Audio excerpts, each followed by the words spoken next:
چطوری؟ بچه برای هم که میخواد اومدیم تیراژه.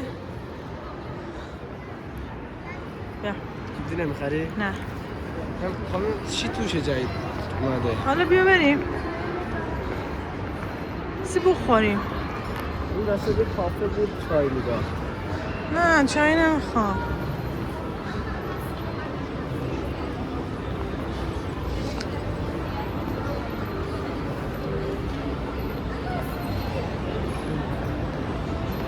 صورتی چقدر بهت میاد؟ من نمیگم کالباس حالا صورتی نشد. کالباس تیراس. بیا بریم کافه. کافه کافه بریم دسر بخوریم. حالا بریم دسر بخوریم.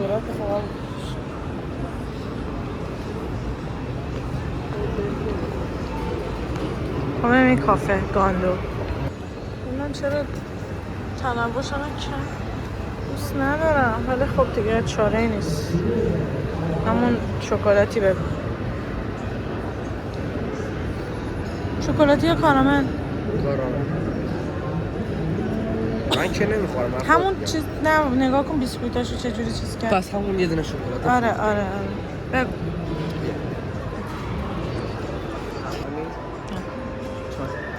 نه چرا نه؟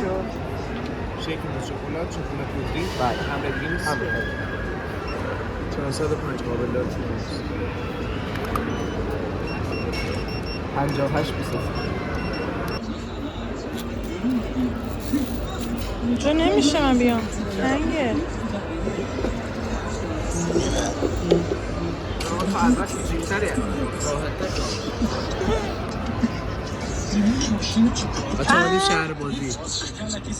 اومدیم شهر بازی دست اینجا میشستیم.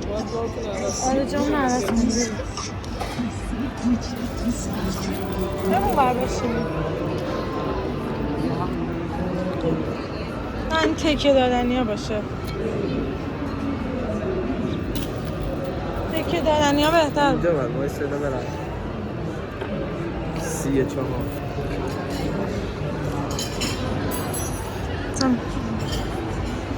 کلم چقدر تو یوتیوب میبینم اینا 6 نفر 61 نفر. خب اون همون 6 نفر ما میریم.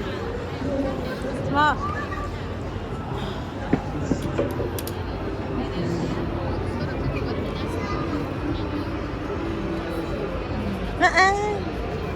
کثیف. چیکار کنم الان من؟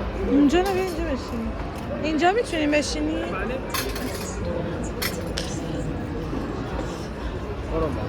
تو برو اونور بیا. من نمیتونم تکون بخورم. چه